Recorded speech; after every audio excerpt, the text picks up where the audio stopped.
Hello नमस्कार मैं हिरामणि आपनालोक सकलोके मोर अकणमानि YouTube तथा फेसबुक पेजले स्वागतम जनाइছোঁ। कि खबर आपनालोकर खबर निश्चय ভাল मोर ঈশ্বৰৰ कृपात आरो आपनालोकर आशीर्वादत भाले।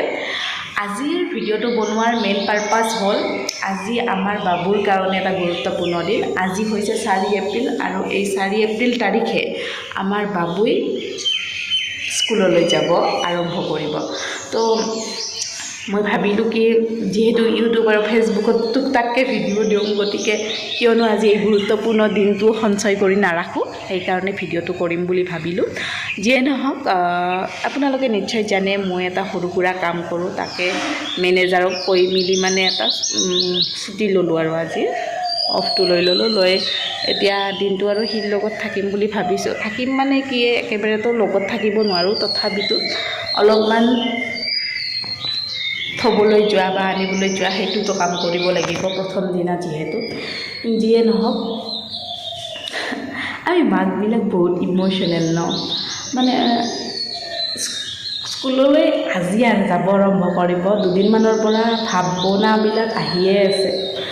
যদি চি কৰা লাগে কি কৰিব, অদ্ভুত অদ্ভুত চিন্তা মনত আহি আছে। কি কৰিব, উপায় নাই, মাক হয় ন। মই যেতিয়া ডিউটিত যাওঁ তেতিয়া মই মোৰ মা দেউতাৰ লগত এনেকৈ এৰি থৈ গুচি যাওঁ। বিশ্বাস কৰক অলপো মনত এইটো ভাৱ নাহে যে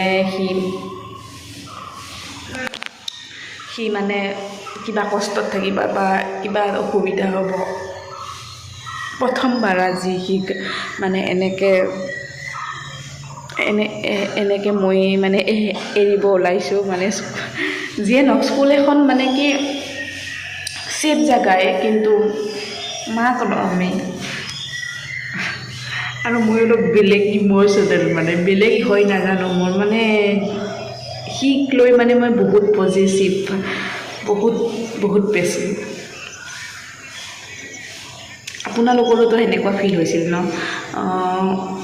কমেণ্ট কৰি জনাবচোন। মই অলপ বেছিয়ে কৰিছোঁ নেকি গম নাপাওঁ, কিন্তু যিয়ে নহওক এতিয়া মোৰ অলপমান কাম আছে, কামখিনি কৰি ল'ম, তাৰপিছত লগ পাই আছোঁ আপোনালোকক। আৰু ফাইনেলি স্কুলত যাবৰ কাৰণে ৰেডি হ'লোঁ। আৰু এইফালে আমাৰ বাবু চাওকচোন কি ধুনীয়া লগা হৈছে ন পাপা তোমাক? হা ধুনীয়া লগা হৈছে নে? কচোন কিবা আশীৰ্বাদ কৰবা, ক। আশীৰ্বাদ কৰিব আমি স্কুলত যাম। ঈশ্বৰে মনুষ্যৰ মন বুদ্ধি আৰু আত্মাক বিশেষ ৰূপ হিচাপে প্ৰদান কৰিছে আৰু জ্ঞানৰ জৰিয়তে মন বুদ্ধি আত্মাক মধ্যমৰ পৰা বিবেকশীল কৰি আত্মাক পৰমাত্মাৰ লগত সংযোগ কৰে। পৰমাত্মাৰ কৃপাৰ অবিহনে সংসাৰত একো বস্তুৱে সম্ভৱ নহয়। ভগৱানে সদায় ভক্তৰ কথা চিন্তা কৰে, গতিকে আশীৰ্বাদ কৰিব যাতে ঈশ্বৰৰ কৃপাদৃষ্টি থকা কাম বা মনোভাৱ আমাৰ বাবুৱে কৰে। যেতিয়াৰ পৰা এটা কথা উপলব্ধি কৰিছোঁ যে ঈশ্বৰৰ বিশ্ব ব্ৰহ্মাণ্ডখন আৰু ঈশ্বৰৰে আমি সন্তান, তেতিয়াৰ পৰা ঈশ্বৰক একো খুজি পোৱা নাই। কেৱল এটা কথাই কওঁ, প্ৰভু যদি দুখ দিয়া সহ্য কৰিব পৰা শক্তি দিবা, আৰু যদি সুখ দিয়া তোমাক যাতে পাহৰি নাযাওঁ। গতিকে আশীৰ্বাদ কৰিব যাতে ঈশ্বৰৰ কৃপা দৃষ্টি থকা কাম বা মনোভাৱৰ মানুহ হয় আমাৰ কলিজাটো। আৰু এয়া কলিজাই আঁঠু লৈ কিনে ঈশ্বৰক অলপমান স্মৰণ কৰিছে ৰাধা কৃষ্ণ বুলি। যিয়ে নহওক মাক হিচাপে ময়ো আশীৰ্বাদ কৰিছোঁ যাতে সৎ মানুহ এজন হ'ব পাৰে।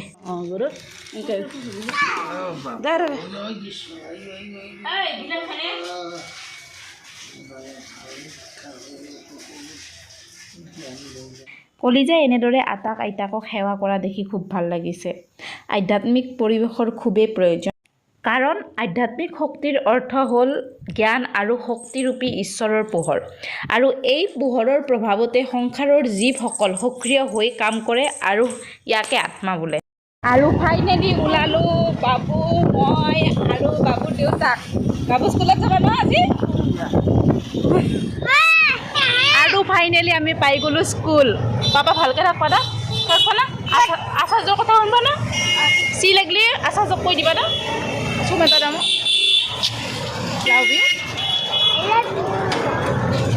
আৰু এইখনেই হৈছে কলিজাৰ স্কুল। চাওকচোন সকলো মাতৃ পিতৃয়ে কি ধুনীয়াকৈ নিজৰ সন্তানক লৈ আহিছে। পৰিৱেশটো দেখি সঁচাকৈ মনটো জোৰ পৰি গৈছে। আৰু এইফালে আচাৰ্যসকলে শৰাই আগবঢ়াইছে আমাৰ সন্তানসকলৰ কাৰণে, যাতে তেখেতসকলে ভাল হয় আৰু আধ্যাত্মিক পৰিৱেশ এটা দিবৰ কাৰণে বহুতখিনিয়ে চেষ্টা কৰিছে। আৰু এইফালে আমাৰ কলিজাটোক দেখিছেনে, পূৰা হাতযোৰ কৰি চকুৰ এটা মুজি আছে, নাজানো সি কি অনুভৱ কৰিব পাৰিছে। নিশ্চয়কৈ ইয়াৰ পৰিৱেশটো দেখি অলপমান ইয়াৰ চাগে ভক্তিভাৱ আহি গৈছে। আৰু ফাইনেলি আৰম্ভ হ'ল প্ৰাৰ্থনা। সঁচাকৈ মন মুহি পেলাইছে প্ৰাৰ্থনাবিলাক শুনি, কিন্তু একো বুজি পোৱা নাই, সংস্কৃতত কৰিছে যিহেতু, কিন্তু কিবা এটা ভাল লাগিছে।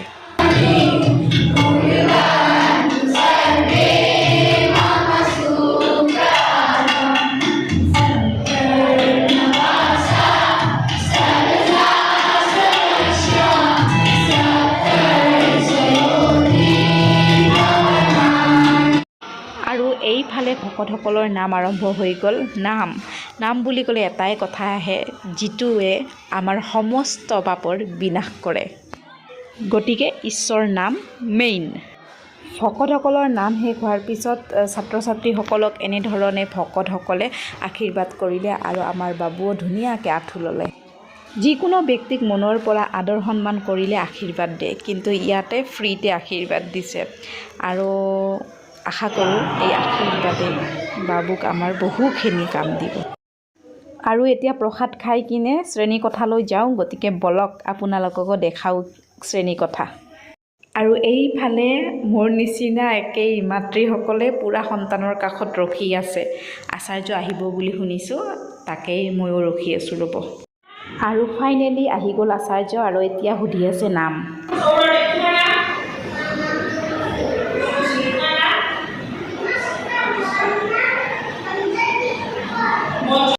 আৰু এইফালে আমাৰ বাপুৰাই ভয় কৰিব বুলি ভাবিছিলোঁ, কিন্তু ভয় নকৰিলে, ক'লে মনজ্যোতি ফুকন বুলি। যিয়ে নহওক আচাৰ্যৰ কথাখিনি শুনি ভাল লাগিছে আৰু ফ্ৰেণ্ডলি যেন লাগিছে। বাবুহঁতৰ স্কুল এতিয়া ছুটি হ'ল, ভাবিছিলোঁ এৰি থাকিব লাগিব বুলি, কিন্তু এনেকুৱা একো নহ'ল। মানে নাম প্ৰসংগ কৰি অলপমান বাইদেউহঁতে শিকাই কিনে এতিয়া ছুটি দি দিলে ন পাপা? ছুটি দিলে ন? ঘৰত যাই লগ পাই আছোঁ। আৰু ফাইনেলি আমি আহি পালোঁ স্কুলৰ পৰা। বাবু, স্কুলত ভাল লাগছে না? তো এতিয়া ভিডিঅ'টো সমাপ্তি ঘটিব। যদি ভিডিঅ'টো চাই ভাল পাইছে, প্লিজ লাইক, শ্বেয়াৰ আৰু ছাবস্ক্ৰাইব কৰি থৈ দিব। আজিলৈ আহিছোঁ, নমস্কাৰ।